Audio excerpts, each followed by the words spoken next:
بسم الله الرحمن الرحيم الحمد لله رب العالمين وبه نستعين على أمور الدنيا والدين وهرين وحرب هالكن إن أنكسر على مدة كصوماليات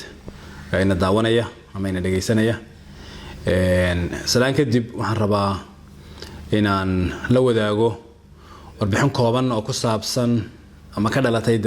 دولة مدرسة ودي ودور شرنا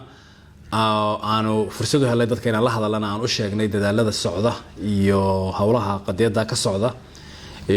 runtii ku soo dhamaaday guul iyo runtii arin natiijo lagu diirsado waxa la socotaan in 2023 bishii December 13keedii sanadkii la soo dhaafay dhamaadkiisii in dalku uu ku guuleystay inuu buuxiyo dhammaan shuruudihii deyn cafiska laakiin waxyaalaha runtii muhiimka ah ee hadda qadiyada aan rabay inaan dadka uga warramay la xiriidha ka socda waxa weeye dalalka marka deynta laga dhaafo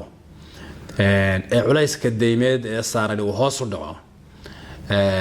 waxa had iyo jeer la dhacda in ay ka istaagto kaalmada deeqda ah ee la siiyo ee ku saabsan horumarinta iyo dib u dhiska dalka labadaba Soomaaliya waxay ahayd dalkii 700aad ee barnaamijka hibiga loo yaqaan ku guuleysta marka dalalkaas hibiga ku guuleystay oo dhan adeegto markii deynta laga dhaafay markiiba waxa ku bilaabmay in deeqdu ka istaagto oo dabadna ay noqoto in dalku uu deyn qaato anagoo ogsoon runtii dalkeena culeysyada dhaqaale iyo kuwa deegaan iyo kuwa bulsho ee haysta iyo runtii tallaabooyinka horumarineed ee loo baahan yahay in la qaado waxaanu runtii galnay dadaal dheer oo ah wadaxaajood iyo maxaan ku raahdaa campaign aanu ku qaadnay runtii dalalka sanduuqa la inaga kaalmeeyay aydhada lacagta ku shuba si Soomaaliya ay uga baaqsato in markaba deyn cagaha la gasho dadaaladaasi waxay daaranaayeen in Soomaaliya si gaar ah loola macaamilo oo ay noqoto dalkii koobaad ee isaga oo deyn laga dhaafay haddana kaalmada deeqdu u socoto wixii dalku isagu u baahdo mooyaan baahidiisa ku timaada mooyaan inaan lagu khasbin ama aanay ka baxsan waayeen inuu deyn qaato dadaal dheer oo soo socday muddo ka badan 8 bilood oo aanu wada xaajood foolka foola dalalka deeq bixiyaasha bangiga adduunka hay'adda lacagta adduunka dhammaantood aan la lahayn waxa runtii noo suura gashay maanta aan jeclahay dadka Soomaaliyeed in la wadaago in bishan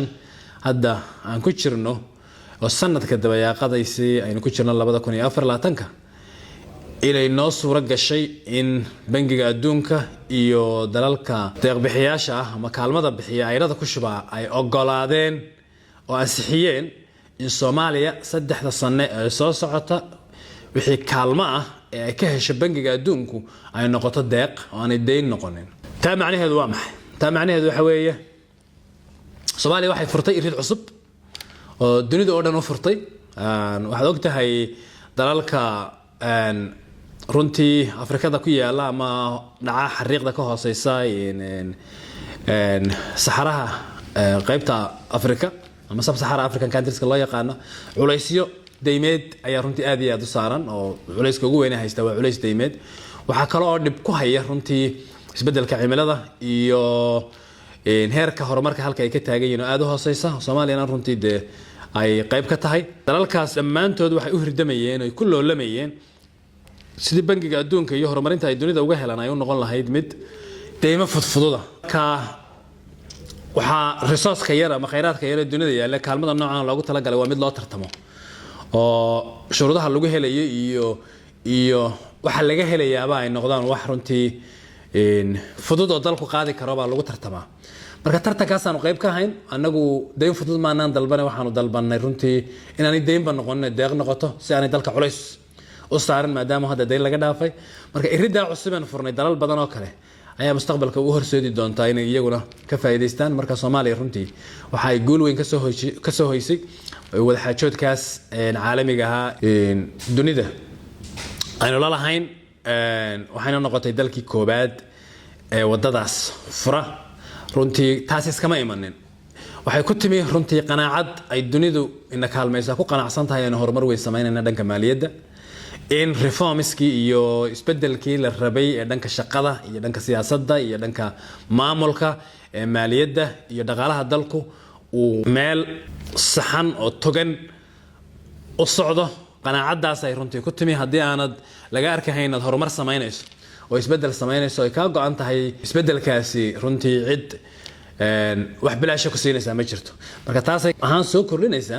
oo iyaduna faa'iido weyn u ah oo rabaa dadka inaan u tafsiiro in miisaaniyadeenu ay labadii sano u dambeysay koror samaysay oo sanadkan hadda miisaaniyadda 2025ka 1.3 billion ka badan ay gaadhay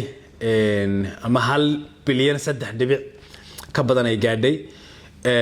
waxa miisaaniyadaas oo isugu jirto kharashaad joogto ah iyo mid mashaariicad labadaba bangiga adduunka oo hadda aan ka hadlayo inuu kaalmadiisu deeq noqon doonta wuxuu ku leeyahay runtii lacag aad iyo aad u badan oo aan ka yarayn 70% inuu miisaaniyadaas uu maalgeliyo marka qiyaas lacagta inta laga bangigu ku siiyo deyn noqoto waxay tilmaamaysaa markaba dalku inuu culays deymeed oo aanu xambaari karin oo runtii baha saaran lahaa marka dadaalada sababta aan u galeynay waxay ahayd anagoo og culaysyada noocaas oo kale inay jiraan kaalmadaasina runtii baahida loo qabo haday tahay dhanka maalgelinta waxbarashada haday tahay dhanka maalgelinta caafimaadka haday tahay maalgelinta dhanka kaabayaasha dhaqaalaha iyo haday tahay maalgelinta ka hortagga isbedelka cimilada iyo la qabsigiisa iyo haday tahay maalgelinta dhanka dhismaha hay'adaha dawladda intaba oo bangiga adduunku kaalmo weyn inaga siiya wixii inaga soo gala waxa ay noqon doonaan runtii deeq arintaas runtii waa arrin bushaara ah dalka Soomaaliyeed iyo dadka Soomaaliyeedna runtii guul weyn u ah taasoo ka baajanaysa inay qaataan deymo culays ku soo kordhiyo waxa kale oo jecelahay san horeba u sheegay in dadkan la wadaago in sanadka hadda laga joogo deyn afiski inaanay dawladdu wax deyna qaadanin oo ay isku filaysiisay wixii iyada soo gala iyo wixii kaalmo ah ee dunida uga imanayay dabcan dawladdu deyma way qaadan kartaa sharciyan iyo nidaam ahaan hadda kuwaasna haddii baahi timaado waxa loo qaadanayaa kaliya wax loogu talagalay maalgelin rasmi ah oo dhaqaalaha iyo wax soo saarka dalka wax ka tarta laakiin waxaanu ka hortagaynay mar walba in deymo aan maalgashi gelin oo kharashaad loo isticmaalaa ay dalka soo galaan taasna waa ku guuleysanay bishaaraan leeyahay dadka Soomaaliyeed waxaan rajaynayaa in 3 sano soo socota ay noqdaan 3 sano oo khayraadkaas ama deeqahaas looga faa'iideysto inay dhaqaalaha kobciyaan inay dakhliga kobciyaan si aynu uga maaranno ku tiirsanaanta aynu ku tiirsanahay kaalmada adduunka guud ahaanba aad iyo aad baa u mahadsantihiin. Assalaamu calaykum waraxmatullaahi wabarakaatuh.